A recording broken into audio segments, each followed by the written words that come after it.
Hello, and welcome to Last Time On. This is the podcast where we actually watch all that prestige television because we have time for it. I don't. You don't. I know. It's a struggle right now. Yeah, I'm Xhafer. We are Ben. I'm Victor, and you're listening to the only podcast on the internet to feature a girl. We are joined in podcast. We are joined in the studio today by food scientist, certified captain, sailor captain, and I mean actual sailor of boat with sails. My loving partner and just all around amazing person and Star Trek nerd, Karine. Hello, everyone. This is Karine. Wonderful to be here with you all. Hello, nice to meet you. Nice to meet you guys, I've heard too. so much about you. It's nice I've to heard actually so meet much you. about you guys and actually heard you guys as well. So Yeah. it's going to be interesting to hear my voice intermeshed with you guys in the future when we hear this podcast. Yeah, she's one of our subscribers, so yeah. And I can Fantastic. confirm she's not a bot. So. Good to know. Past that CAPTCHA. Glad. The girlfriend from Canada actually exists. Oh yeah. Also, I forgot to mention she's Canadian, Yes. so there's another one of her qualities. Canada is south of me. That's true. What? Oh yeah, that's right. You're in Detroit. I Yeah. forgot about that. You get used to it. Yeah. So before we My dive old into this office, episode, you could see the border, and there was a giant fuck-off Canadian flag on the other side, and it was always very oh fun. man, dude, don't be rude to Canadians, dude. They don't know how to react to that. They're Oh, no, actually I wow. You wasn't know being what? rude. They just had a big-ass flag. You know what? This virus, or actually, it's not a virus, but we'll get into that. Whatever has taken over the human race this is like the most Canadian apocalypse ever. They're just so polite. I don't know, man. Have you ever been to a Leafs game? That is true. Yeah. You get the hockey going. Oof. Yeah. So before we dive in, I do want to just recommend that from now on, for every new episode that we watch heretofore, I propose a drinking game. Have your drink when you watch Pluribus, and you take a shot every single time there's a camera shot of a reflection. Oh, there's so many. Yeah. That's like the visual language of this show. Yeah. I totally, when Karine and I were binging it, she just pointed out how many reflection shots there were. I was like, wow. There's a reflection shot in this episode The of the DVD. Yeah. Yes. It's so good. Yeah. Betty I was White. talking, literally, today is Thanksgiving, a recording. Oh, yeah. Happy Turkey Day, everyone. Happy Thanksgiving, American Gobble, gobble. Thanksgiving. Yeah. And at Happy Colonial dinner, we Plague were Day. talking about Pluribus. And I'm all Awesome. like, this shot with the Golden Girl in the Golden Girls DVD Yes. is so good. Victor actually missed it because he was busy doing something ADD. else. And I'm like, Yeah. no, we have to go back to watch this. And so I rewind it so that we could actually watch it and just bask in its glory. Awesome. So yeah, today we are doing Pluribus Season 1, Episode 3, Grenade.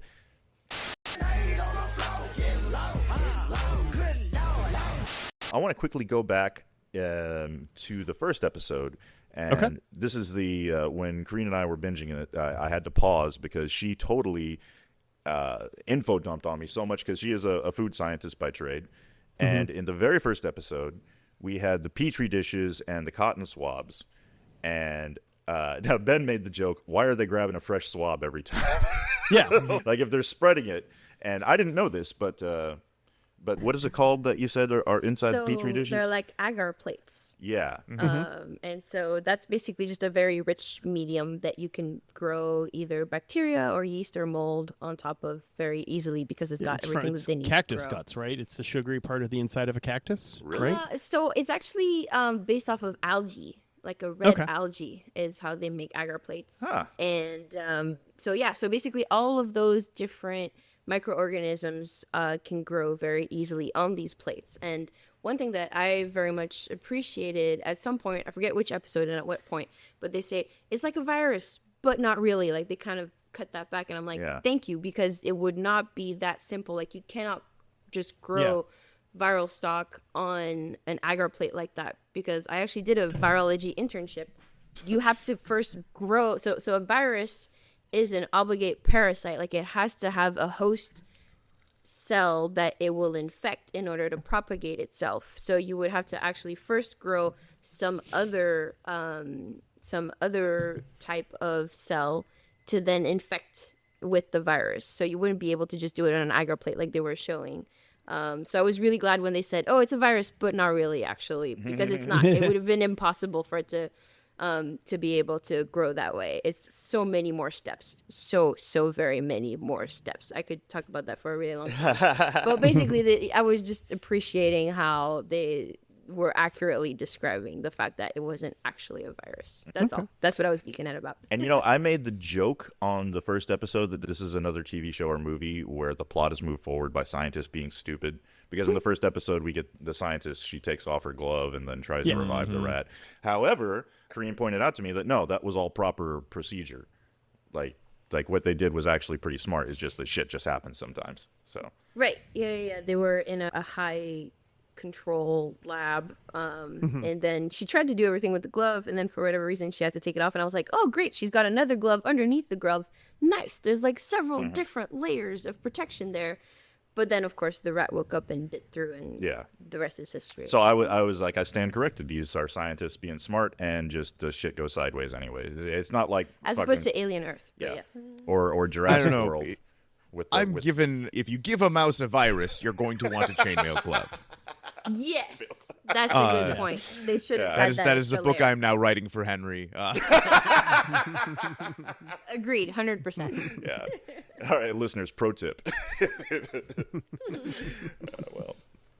Also, another thing before we start the episode, this is the first time that I actually watched the recap before the episode, and did it lie to us, or am I just used to Battlestar Galactica doing that to me every fucking episode? Well, I'm wondering if there's going to be more callbacks in the future, or if there's a disconnect in the editing room, because the recap highlights specifically Casanova McBoner wanting Zosha to be his companion, and so far that's a plot thread that's gone nowhere, because she's, I don't know, it feels strange to me that they would make a point to bring that up, and in the very next episode she's not there. So yeah, well, I mean, she could have gone with him on just that one flight. It and might return, right? Yeah, I mean, it might be just to remind you that like Carol stopped her from going more than anything else. That's why she's still around. Yeah, but and also the previous episode ended with Carol running in front of Air Force One, and then once we get back to the present in this episode, she's on her own plane heading back home. So I'm wondering if either something was edited out and we missed it, or if they're going to go back to that later, like later have a flashback on what happened on Air Force One. Or actually, I'm assuming she's just like, hey, I'm not cool with it. You can't have Zosha. And everybody's like, whatever. yeah. Fuck off, French. I'm gonna make a unofficial prediction right now that someone, maybe Carol, grabbed the nuclear football while she was on Air Force One.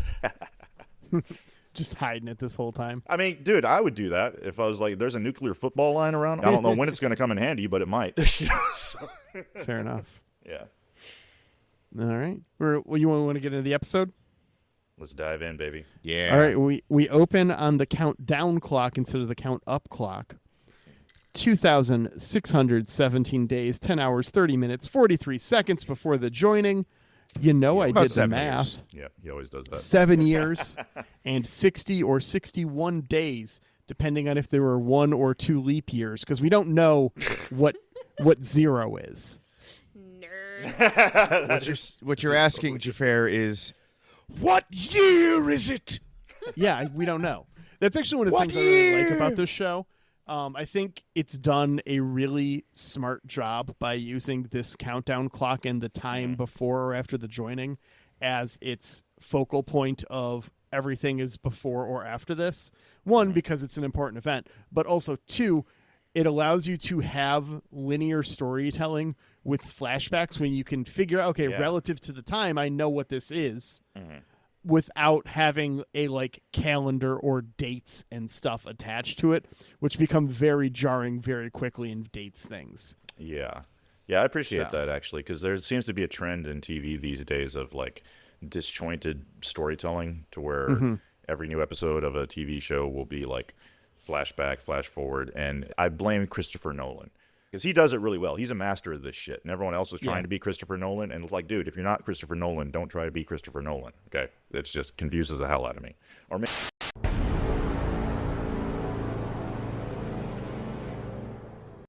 I blame J.J. Abrams. So.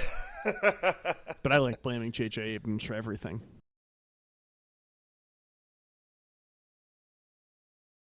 I'm down Fair for that. enough. What are we blaming him for? I don't care. Whatever. It's his fault. Flash forwards, flashbacks, Lost, Alias.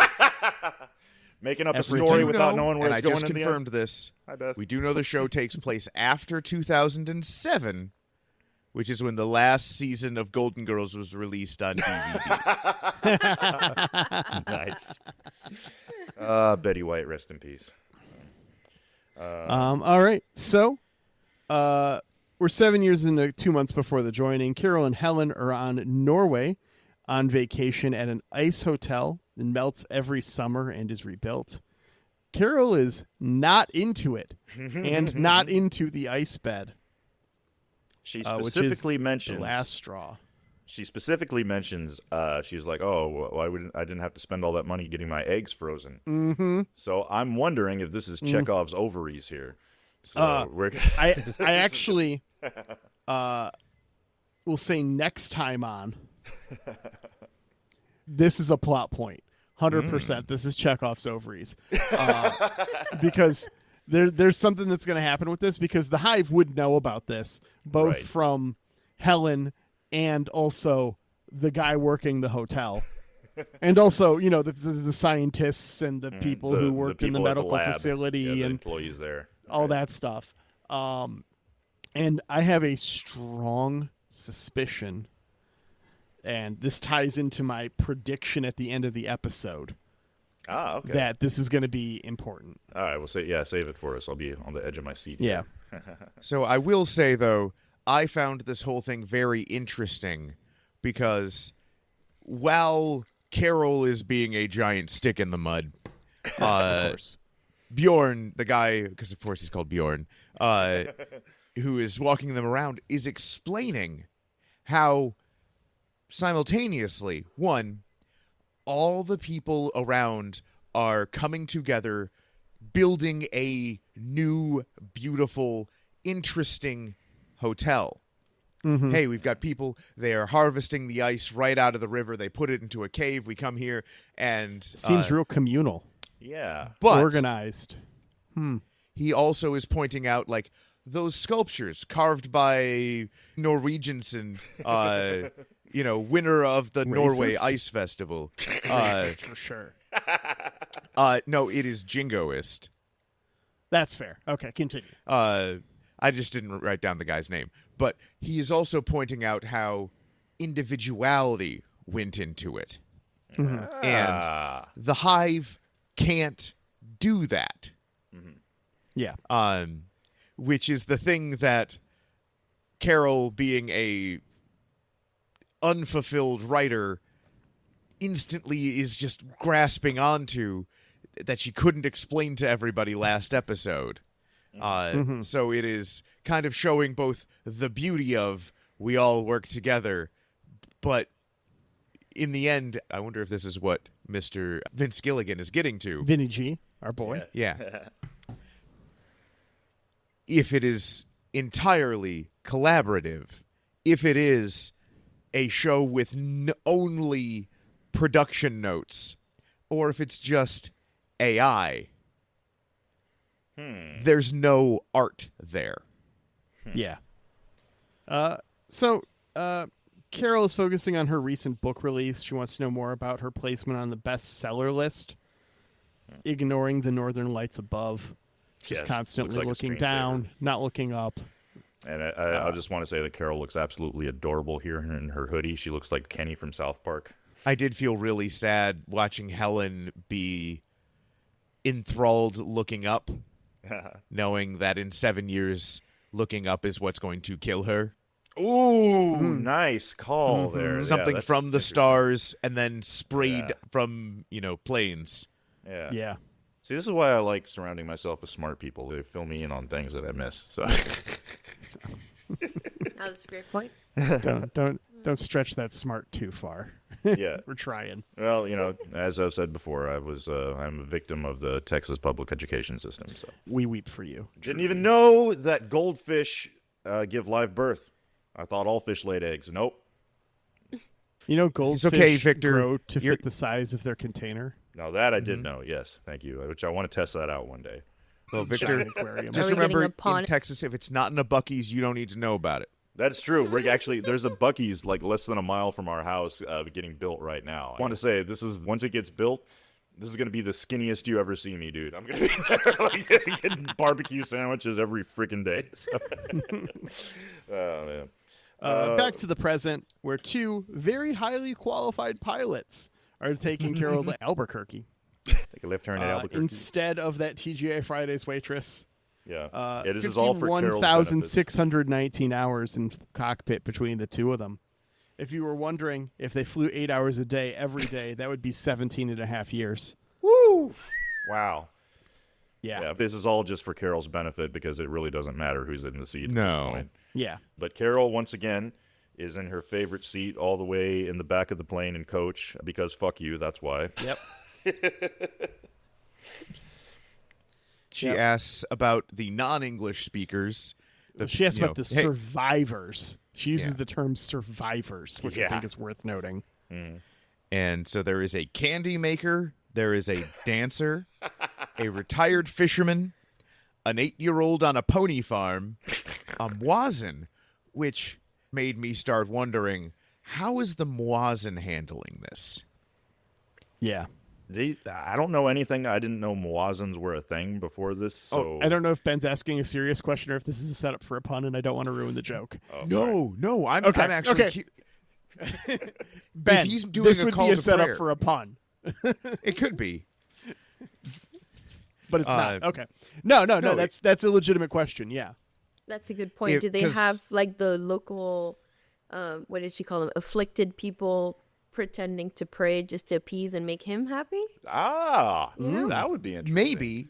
But I'm sure No, they the are chicken coming to tendies. everything with the same amount of subtlety and tact that they're coming to Carol. Right. And so if they're just like, would you like us to pray every time you do the call? He's like, no, I want you to want to pray. And, is this guy discussing metaphysics with the hive mind? Yeah. And Carol then asks if any of them have a background in science, and which she responds that I gave a shout out to you. She responded that one of them is a master of preparing udon noodles, and it's like, food science is a science, which I didn't know was a thing until me and her met. Well, until Watch you out, said curious. that. You've got a degree in baloney. She realizes that she didn't mention the guy in Paraguay. So Carol ends up trying to call him. He doesn't answer the first time. She's too polite the second. Gets cursed out the third and curses him out on the fourth. Yeah, I don't speak a lot of Spanish, but I speak enough Spanish to know that those were rude things to say. They really were. Yeah. F your mother, you son of a bitch, basically, is what she said.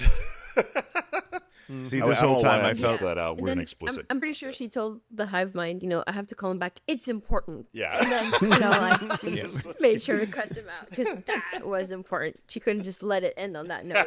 She had to have the last word. She can't. It was the same thing with Lakshmi last episode before this. Yeah. She can't let someone have the last word. She's incapable. That is Nice. a recurring thing. That is one of her rules. To tie into next episode, but we'll get to that. And by the way, this guy in Paraguay, I didn't write down his name because it was hard to spell, so I'm just, from here on out, I'm going to refer to him as Manny. Or just But call him he's- Paraguy.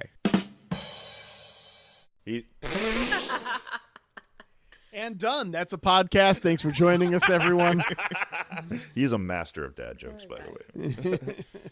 And I do love that She's he a listener. runs like a storage unit. Well, they did say he runs a storage facility, but we won't get Yeah. into that till next episode. So, Gotcha. yeah, Okay. that's all right. We'll rein that in. Okay.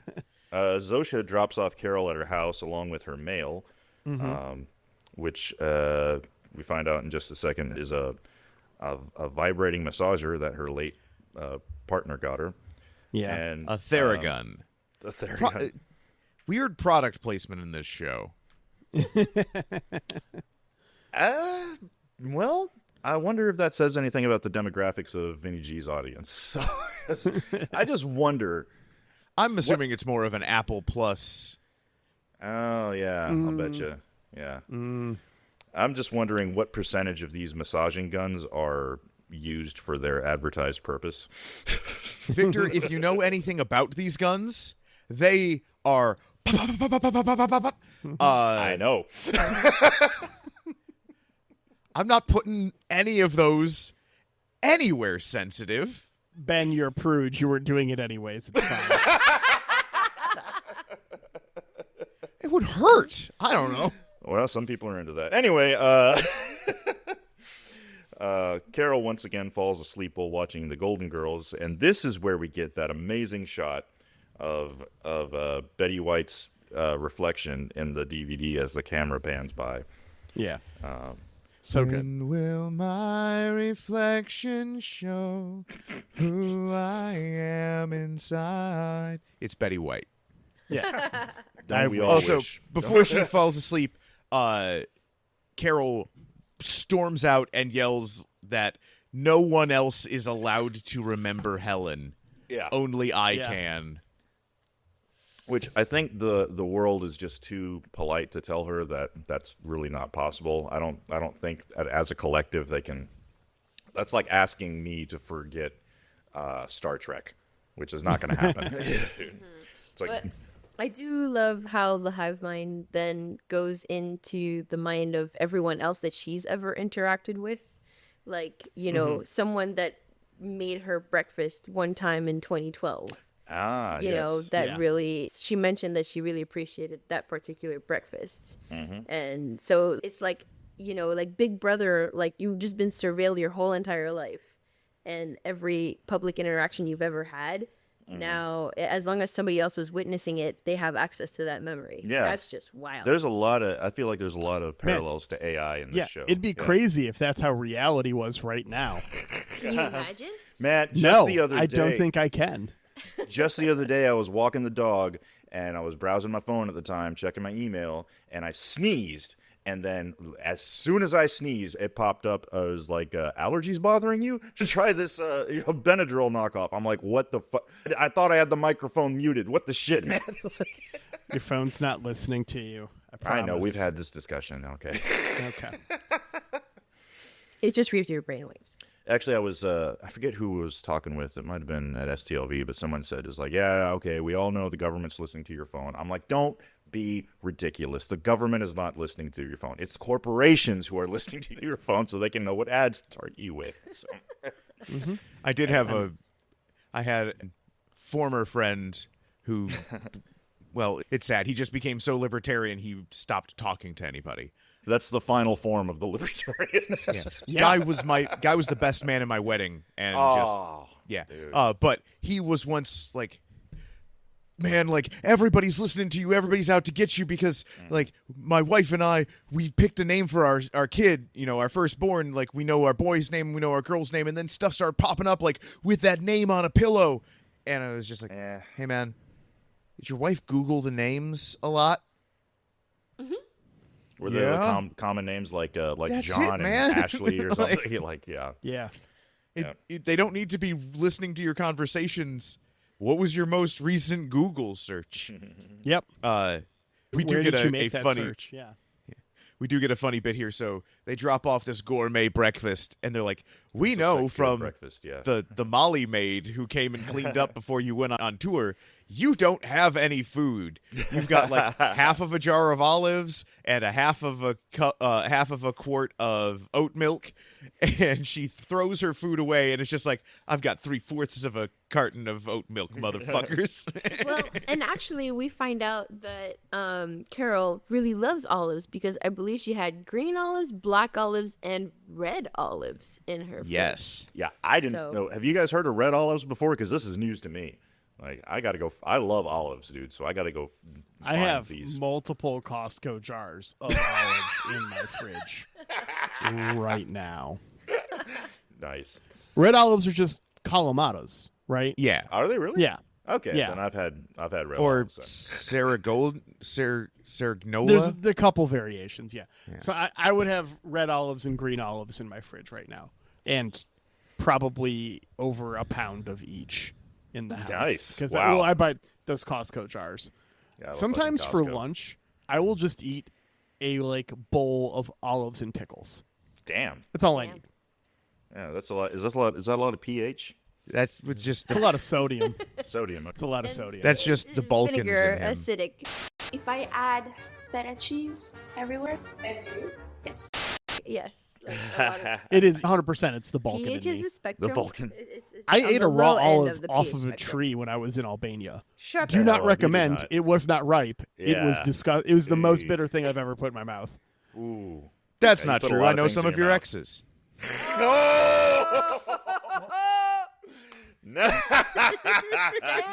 Damn. Well, it's interesting to think that. Let's throw back a drink for that one. Let me finish that glass of wine real quick.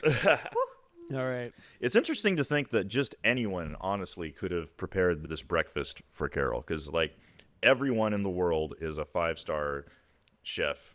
Yeah. Actually, everyone in the world is all the 5-star chefs that ever lived. Yeah. Which So, makes me Everyone's wonder. got a Michelin star. Congratulations. yeah. But it also makes me wonder, like, there are 100 different ways to cook an 8-ounce porterhouse perfectly.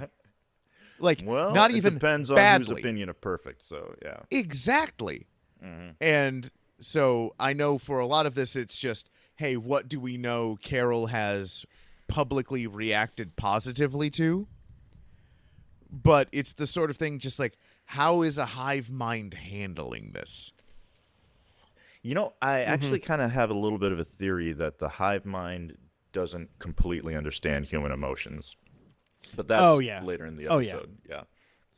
It's Oh, like it's got all this knowledge but doesn't know what to do with it. Well, there's the scene towards the end of this we'll episode get to really that, drives yeah. it home. We'll talk about it then. So she throws Now out it's time to go this shopping. breakfast. Yeah, she throws out this breakfast and she decides to go grocery shopping. So she goes to Sprouts. And she pulls up, and this thing is completely barren. They do a really good job of framing her far away from everything and kind of yeah. just making her feel very isolated with the shots here. But we do get a cue that Carol is a good person. Because Carol pulls in, it is the apocalypse. Yeah. Yeah. This store is empty. Carol parks a couple of spaces back, still in the lines. Ah. Yep. Okay. She That's a could good point. park wherever the fuck she wanted. She didn't take could up a park handicap in, spot, yeah, okay. right in front. Like she wouldn't could even have to park in a spot. inside the building. Yeah. Fuck Do you it. think that was a conscious decision on her end, though? Or was that just, Like reflex. reflex? Because innate. she's done that her whole life, though. Maybe I could see maybe she's not ready to let go of the old world. She's in denial that it's I can just say, gone, I think yeah. 4 days in, certain hosts of this podcast would be like, hey, taking a different car and driving through the front of every store I go to. Dude, I would 100% be Casanova and Boner on Air Force One. Oh, I need some lumber. Let me drive into the lumber yard. Yeah. So this what happens next is just, oh my god, I can't wait to buy the Blu-ray of this so I can get the behind the scenes of this amazing Yeah. choreographed sequence. I do want to ask, do you guys think they actually emptied out an entire Sprouts and restocked it, or did they just CGI'd the shelves and the pantries and the thing? Because that would... I think they're really making an active choice to use none of that. Yeah? In that this would show. be some effort to, like... My guess is, but they shoot it in reverse. Do the scene... Well, so you shoot the scenes where the store is full of stuff. Yeah. Empty it out. But, Xhafer, I have to ask. Yeah. So we watch, she goes into her store, she's just like, where the hell's all the food? Yeah. And they're like, oh, well, we moved it all to centralized locations. First, I was just like, aren't grocery stores already centralized locations for all food? Not necessarily. That's why food deserts exist, but I understand where you're coming from. And like, hey, if there's a place where there's a Kroger next to a Meijer, next to a Walmart, you don't need all three. You know, so much. It makes me so sad how much of human life is wasted in redundancy. I got a whole doing thing on the that same later jobs next to somebody. This, yeah. But I could rant for hours on that. But she's like, hey, where's all my stuff? And they're like, all right, it's on its way to you. And she's like, so like, come back Friday. And it's like, you don't need to wait. They did this quick. Yeah. And Xhafer, as a former retail reset professional, I have feelings about this, yeah. I've literally walked into empty stores and walked out with full stores before in my life. Xhafer and I used to remodel stores for a living. Was it Yeah. GameStop that for you guys... a job. It was not a living. Never a GameStop. What was it, Dollar General? We did Mostly Meijer. Myers. I did CVS for 2.5 years exclusively. I remember Walmart's, on a previous episode, Rite Aids. Family Dollars. You talked about how you bought the Dragon Ball Z soundtrack, not the cartoon, the movie. The Dragon Ball abomination. Evolution soundtrack at a Family Dollar. Yeah, Walgreens. I've done a lot of Walgreens cosmetic sections. Oh, man. That's some funny shit. That's a callback right there. Yeah. Yeah. But they completely restocked these shelves so fast. No one they've got gets a hit in team the of balls with 40 boxes of Frosted Flakes. That's the thing I've seen happen to Ben. True story. It's true. What, really? We had a shelf full of Frosted Flakes, and the only thing that was different was the shelf needed to be an inch higher. Oh, no. And I go, I can do this. It's not the floor shelf. It's the one right above it. Yeah. So Ben, puts himself so his legs can kick the shelf up and out of the uprights that hold it in place and then move it up an inch. And when he does, the back goes up, but the front stays down because it's pinched on both sides. And then with his legs up underneath, Frosted Flake just one at a time just falls and hits him in the balls for a solid minute and a half. Damn, dude. I lived a Benny Hill sketch watching this happen.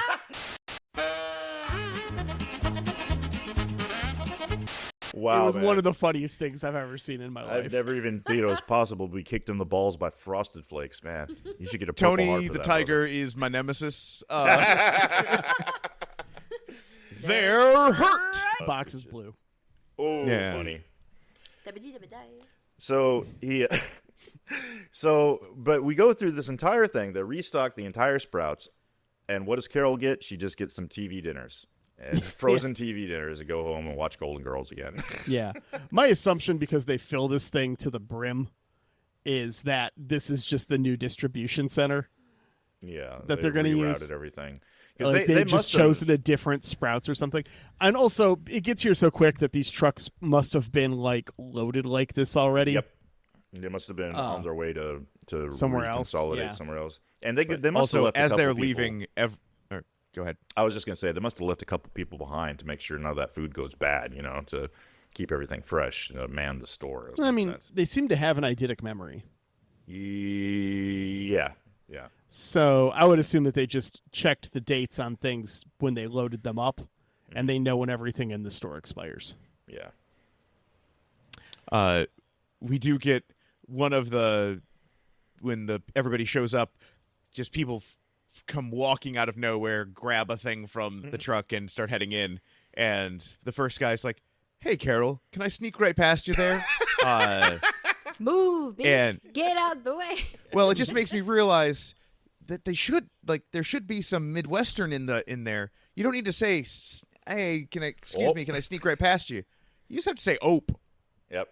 Yep. And that's all you need to say for "can I sneak right past you" there.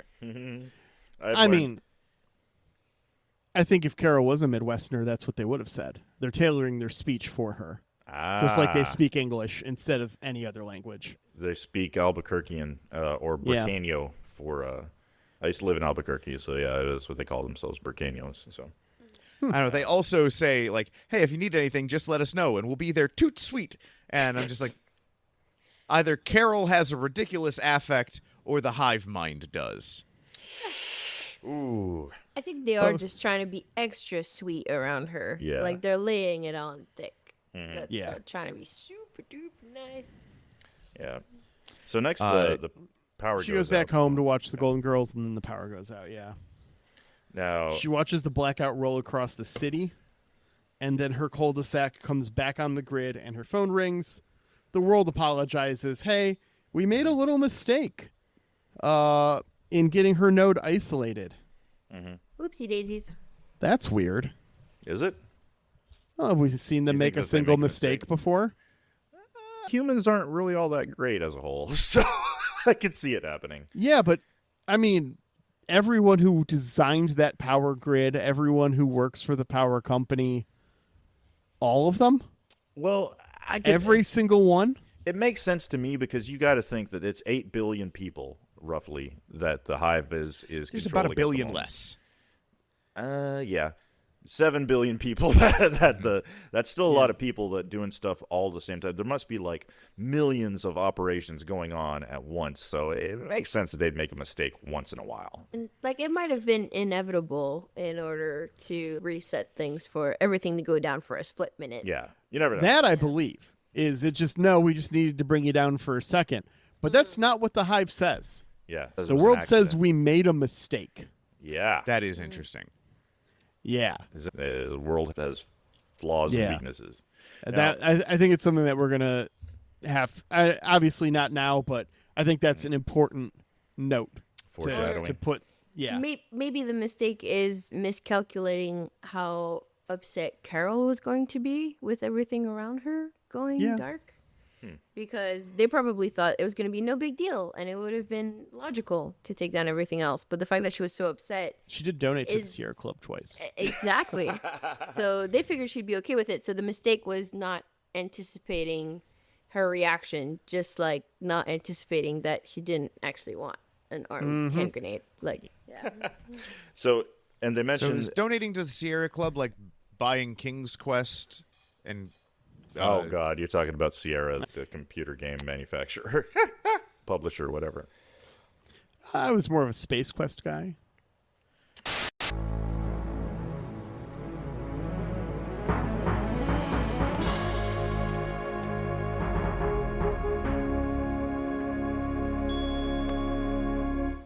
They did. There was a time travel American Revolution game that they did.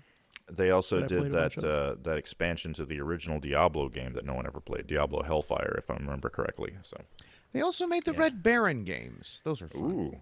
ooh. So anyway, Carol asks why, and the world says that they're consolidating power because they don't need it everywhere, and that just really reminded me of just how incredibly, mind-blowingly inefficient humans are as a whole. Because they don't need all this power on all the time just to survive, like especially if everyone's on a sleep cycle. And it reminded me of one of my favorite factoids I ever learned. It's like how much space humanity takes up on the planet.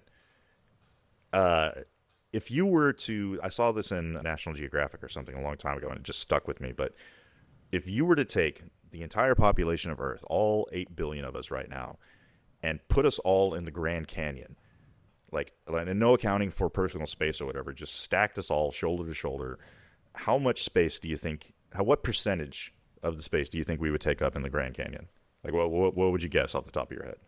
A third? Yeah, the Grand Canyon's really long, right? I know it's very deep and it's very wide because I was there once, but I didn't like go the length of it, and it's miles on miles on miles. Yeah. So yeah, I would say, I mean, it's real deep. 15, 20%. Crazy thing, 0.01%. Wow. That's like just squishing us all together, the entire population. It could, if you go by the average like height and weight of a human, the Grand Canyon could hold 65 trillion people if you just squished us all in there. So the entire population of the Earth that has ever lived, as far as recorded human history goes, would only take up 0.12% of the volume of the Grand Canyon. That's just, and yet humans are spread all over the fucking globe. Well, it's a survival mechanism. Yeah, making huge messes everywhere. It's like, it makes me think like whenever people talk about like, oh, humans we're killing the planet. I'm like, no, we're not. The planet's going to be just fine. Earth is going to keep going. We're just killing ourselves, with pollution. We're destroying the ability for this planet to easily sustain us. Similarly, cockroaches and raccoons and locusts, they'll go on, long after we're dead. So. So two fun things. One, I saw that raccoons are now showing the first signs of evolution towards domesticity. I saw that because their snoots are getting smaller. Yeah, that's it. Yeah. That's it exactly. It's true. Yeah, it's the snoots. It's the snoots. I don't know why that's so funny. But the other it's thing, true. similar to putting all the humans in the Grand Canyon, like, have you seen the thing about how if everybody lived in the density of, like, New York, Yeah. how much less space humans would take up? But, of course, that would require, okay, we move every human into, a space, the size of, New Jersey, city. But we would need to, like, change some stuff to make that work. You'd need to, like, refine the transit. legal code. Like, there's so many people there. Like, we really should have everything kind of, like, streamlined, where, like, the police are our judges, and they drive out. I was wondering where this was going. I just really Judge want to Dredd watch thing? Dredd again. Law is not the law. I am the law. Yeah. That was a great movie, man. Carl Urban just nailed it, dude. I really wish they would have made a Dredd too, but oh well. But anyway, yeah. So anyway, Carol asks for a hand grenade flippantly. And then a little while later, Zosha shows up and she's like, so Sorry it took we so were long. pretty sure you were being sarcastic, but we can't risk it. Grenade. And here, for as much as the world has shown just, hey, we are now physically incapable of being duplicitous, this has been well established over the previous 4 days, and Carol is not on board with it. Yeah. She is not treating the world as if it is even at like a Spock level of Vulcans are unable to lie, Spock lied. Yeah, I feel like that whatever this hive mind is doesn't completely understand human emotions, and also human emotions are its weakness somehow, because we've seen what happens when Carol gets angry. The world doesn't like it when she gets angry. But I was wondering, does it react that same way when the other of the 13 get upset, or is it just Carol that's special? No, I think she's the only one freaking out. The rest of them, like I said No, previously, Paraguay. Well, he's isolated himself. But we'll get to that he later. doesn't really interact with them. Is there like a proximity aspect to it, where she has to be close to them for them to feel her feels and then have the She like repercussions? breaches the psychic mesh. So the fact that Paraguay is so isolated and doesn't interact with any of them, maybe there's like an area of effect where like it just She has to be in that would make sense Yeah. if she has to be Yeah. in close proximity to one of And them. So. I'm assuming it has to be in the moment. Like, we won't get everybody having seizures again. And it's like, what happened? The members of Metallica remember how much you hate Metallica, and it made us all sad. Very interesting. So if I may just say, what follows here in this scene where Carol gets pissed off because the world remembered another thing about Helen, and she was like, I told you no. She grabs the grenade and starts fiddling with it, and she's like, wow, this thing is really stuck in there. That's 100% accurate. These things are not designed for the pin to be pulled easily. It was Nor funny should watching they this. be. Yes. It was funny watching this right after I had just watched the end of From Russia with Love with my wife Glorianne in the room. And in that film, there is a Spectre bad guy helicopter, and a guy is dropping grenades trying to kill James Bond. And it's like kind of tame by modern standards, but at the time it was like, we got a helicopter. You ever seen one of these? And most people are like, no, it's 1964. Right. Did they do the thing where they pull the pin out with their teeth? He keeps pulling the pins out with his teeth. Yeah, no. And I leaned over to Glow, and I'm just like, the only thing you'll get there is a secured hand grenade and no front teeth. Right, exactly. Yeah. Thank you. Yes. Now, myself, much like 99% of veterans, have only thrown a grenade once in my entire life. Thank the gods. That was in basic training. But it's something that sticks with you. You remember this vividly, even though it was almost 22 years ago. And I must say, this right here, Vinny G, hats off to you. Chef's kiss. Hope you get an award. This is one of the most accurate depictions of a M67 hand grenade going off that I have ever seen.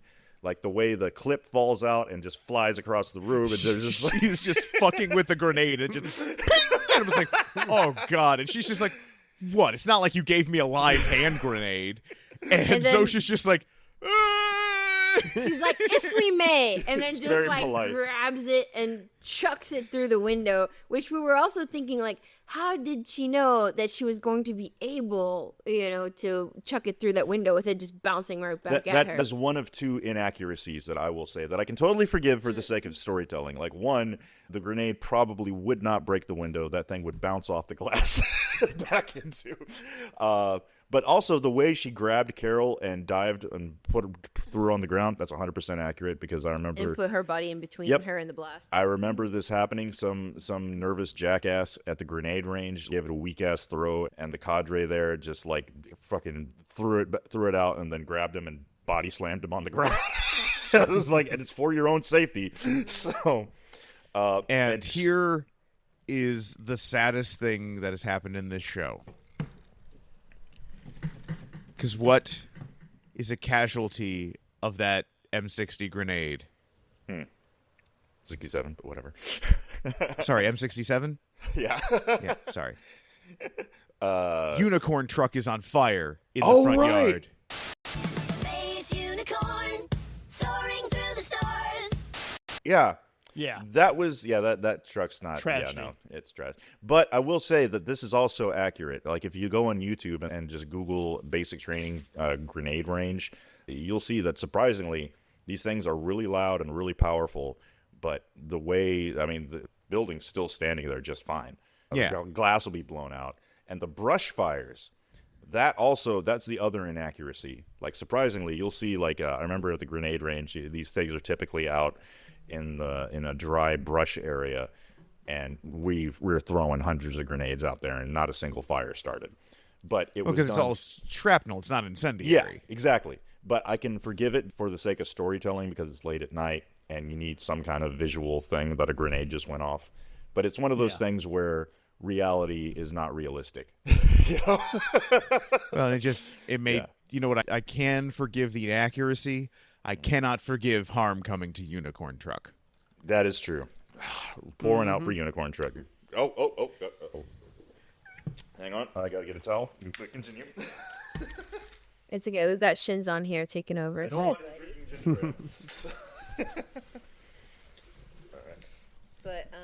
we were thinking, since Pirate Lady has the sum of human knowledge, she might have known exactly the force that is needed to chuck that is true. A grenade at that kind of glass, and she would also to break it. She would also know Yeah. the home builders and the contractors that were hired to install the window pane. So She might actually be able to know that it was going to be, exactly how hard to throw it. all right, well, I'm going to test this out. I'm going to go grab a softball, which is roughly the size of an M67. Please don't break one of our windows. I'm not going to break one of our windows. There's Okay, tons good. of construction going on in our subdivision here. I'm just going to find one that's Victor, don't get arrested, please. For the listeners. I'm not going to... Hey, Victor. It's me, Ben. Your internet dad. You know, I'd love to go into the backyard and play some catch with you, buddy. But let's I'm not not go mad. breaking windows. I'm just... By the way, on your post today, you said intent dad, not internet dad. Oh, damn. I was just going to let it murmur all day and tell you when we recorded, because I thought that'd be funnier. You needed an audience in order to correct him. Yeah. Like most things, I need an audience. Well, another thing I noticed that Carol grabs Zosha and starts treating her wounds, and she said, it's okay, help's on the way. And then we hear the ambulance. Now, the siren, dude, they just turned on that siren purely for Carol's benefit. Just to Oh, let them- 1,000%. Yeah. But I realized that's that, so yeah. good to do. Yeah. To keep Carol calm a little bit. So it's like, there's no reason to put on the siren anymore. So- But it is also interesting. She doesn't have, like, she's, like, starting to go through the motions of, okay, somebody's been injured. Zosha has taken some shrapnel here. She's holding, pressure on the wounds. She is starting to go towards, I need to call 911. And Zosha's able to be like, hey, don't worry about it. Backup is on the way to fight the enemy. Oh, okay. Yes. Nice. I wrote that in my notes. Nice.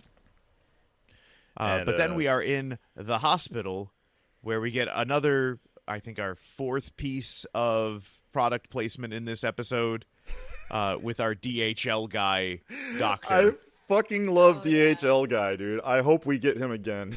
This guy is so... He's there to deliver the news. It's perfect. Oh, my God. It actually makes sense. Like, some of these choices where you're like, oh, well, it's the nearest person. But sometimes it's like, no, they picked the person they thought was right for the job because they don't understand the difference. A delivery guy.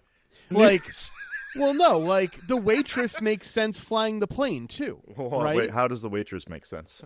Because maybe it was just Friday and we don't know because it's TGI Fridays.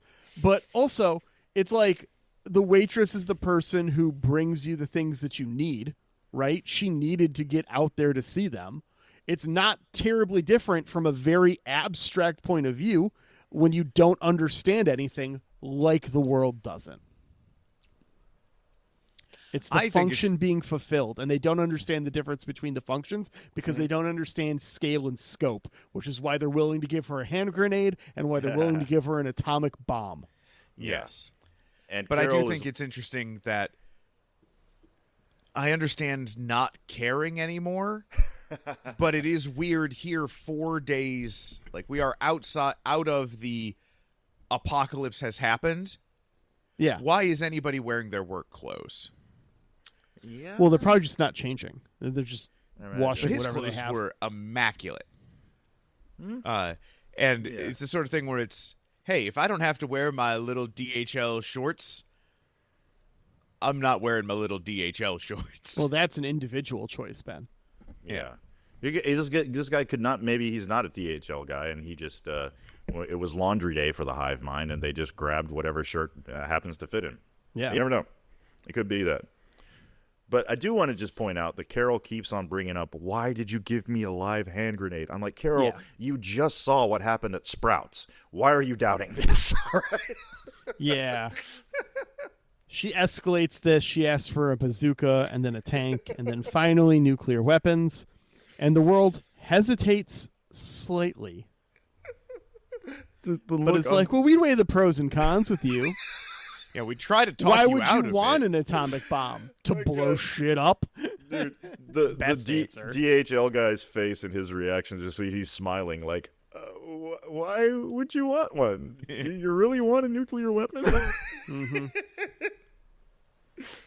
I really hope DHL guy comes back in a later episode. Although we do get a bit here, and it makes me curious. He asks, hey, would you like some coffee with 1 sugar and some oat milk? Just how you like it? Like her oat milk. I love oat milk. Oat milk Really? is the best. I prefer almond milk. I can't do oat milk. See, I think... The flavor in oat milk is just neutral enough to not fuck with the coffee too much compared to almond milk, which will fuck with the coffee flavor.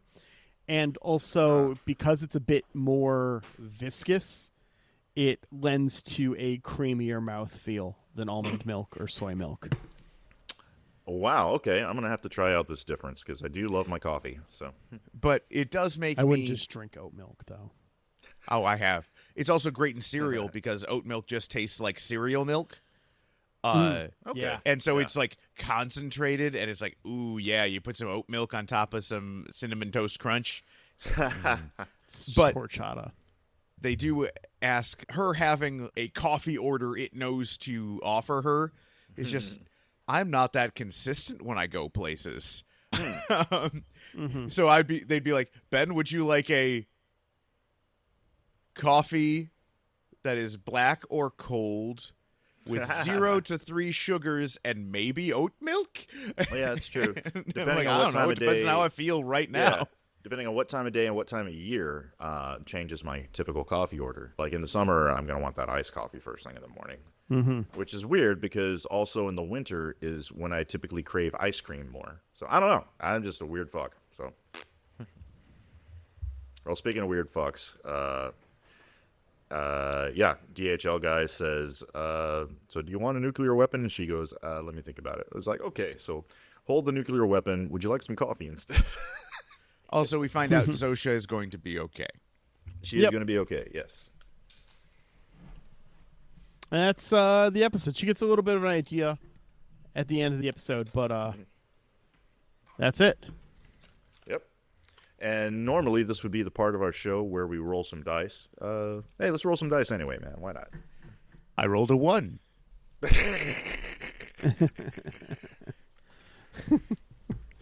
All right. So next episode, season 1, episode 4. Please, Carol. Carol tests the boundaries of this weirdly honest world at the expense of her ego. Far away, a resolute individual learns he's not alone. Oh, I can't wait to get to this episode. This is going to be fun to cover. Yeah. I really, really hope it's Jason Mendoza. I'm telling you, Molotov cocktails work. Anytime I had a problem and I threw a Molotov cocktail, boom, right away. I had a different problem. I just want to watch the Jacksonville Jaguars win the Super Bowl and hang out with Blake Bortles. Well, now it's time for everyone's favorite part of the show. Predictions. Predictions! Lincoln, what are you doing up there? Guessing. I guess no one's coming. I have seen into the future. You ruined the prophecy. All right, Xhafer, what do you got? All right. So I mentioned earlier about the clock. I mentioned earlier about the eggs. My prediction is we are going to get a several month jump forward before the end of our finale, with a bonus point is that this jump ahead is for a baby reveal. Oh, that's a good prediction. Yeah. Ben, you want to go next? All right. Well, my prediction is that at some point we get the hive, or the world, whatever we're calling it, The prevents Carol from leaving. Either they lock her up or she is now stuck in her cul-de-sac, and it is, Carol, we have decided that it is safest for you and for us that you don't go anywhere. Oh, Ben, you're not caught up, are you? I am not. I've only watched this episode. Oh, God, I can't wait. Because you are close. All right, so for mine, once again, like last time, I'm going to throw out 3 predictions. 2 of them are going to be just out there, just for fun. One of them is going to be my main prediction, so daytime. So I think that we're going to find out there is a cure for the hive or whatever, but it's not going to get revealed this season. We're going to find out what the cure is. I also think one of the final 12 is going to die before this season is over. But for my actual prediction, the one I'm putting my money on, we're going to get a plane crash, probably in the finale.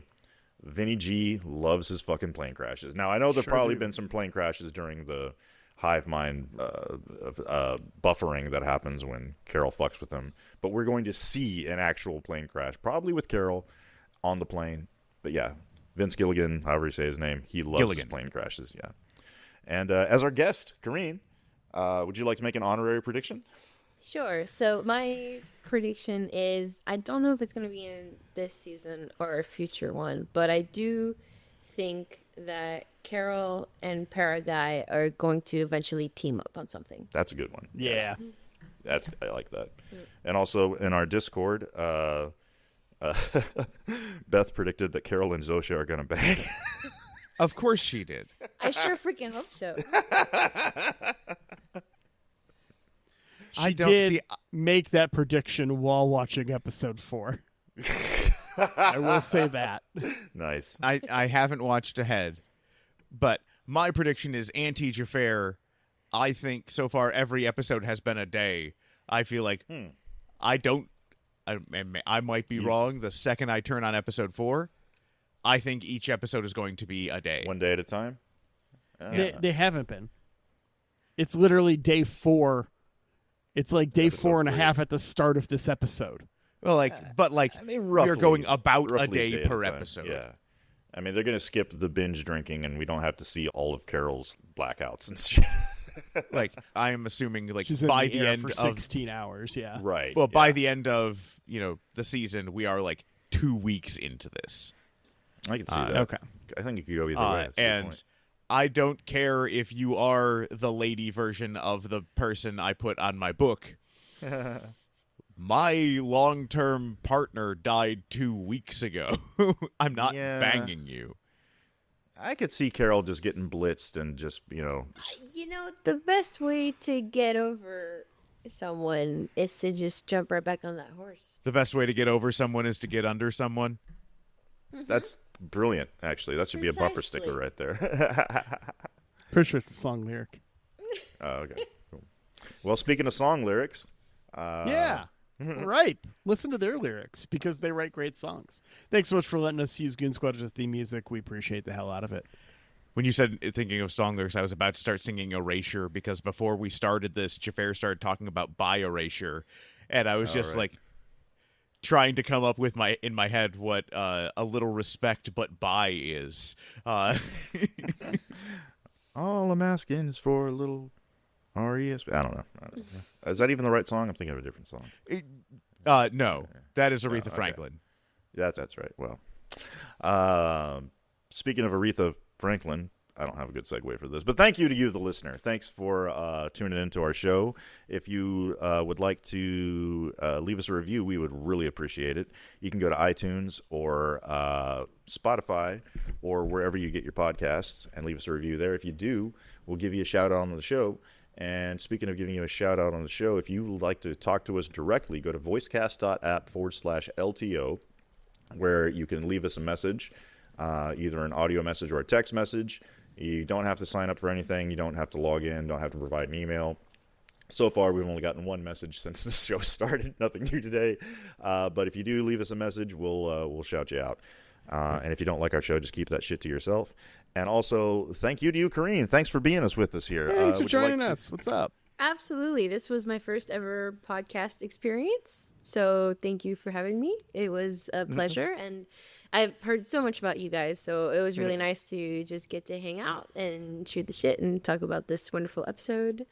It's nice to meet you. If people want to check in on follow your sailing adventures all over the world, where can they go? Can they go to your Instagram? Do you want to plug that, or do you want? Yeah, it's not public, so I will have to approve you. I apologize, but it's at Captain Karine on Instagram, and you can scroll back and stalk me for many years. You find so many amazing pictures of sunsets from all over the world. Yeah, Tahiti to Fiji. I was sailing full-time from 2019 to 2023, so there's a lot of really cool adventures and things that happened. And more recently as well, I just delivered a yacht from New Caledonia to Brisbane, Australia, literally last week. So I still do the sailing adventures. It's more once in a blue moon these days. But yeah, if you want to see some sailing adventures and a little bit of geeky, like we go to Comic-Cons and that kind of thing, Star Trek Las Vegas, SpaceCon San Antonio, and just having a good time, definitely feel free to follow me on Instagram at Captain Karine.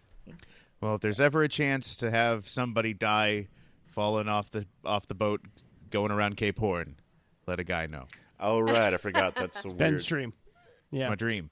And really? He wants to... Just, what's a more interesting way to go? Like, you know, but so do you actually want to round Cape Horn, or do you just want it to end there? Like, I would be concerned that, you know, like you wouldn't make it all the way around. I want to get around like, it. We would round it, and then you would be like, all right, it's been a good run, see ya, and then you would just like step off the stern or something. No, I don't want to kill myself. I want to be like, somebody has to pull down this rigging, and it's like, and then the wave comes, and then I'm just gone. Okay, well, yeah, I mean, well, she can arrange that. Yeah. I do hope to As White circumnavigate. Squall by Stan Rogers plays. Yeah. No. Well, but we will see you next time on Last Time On. That was the best outro we've ever had.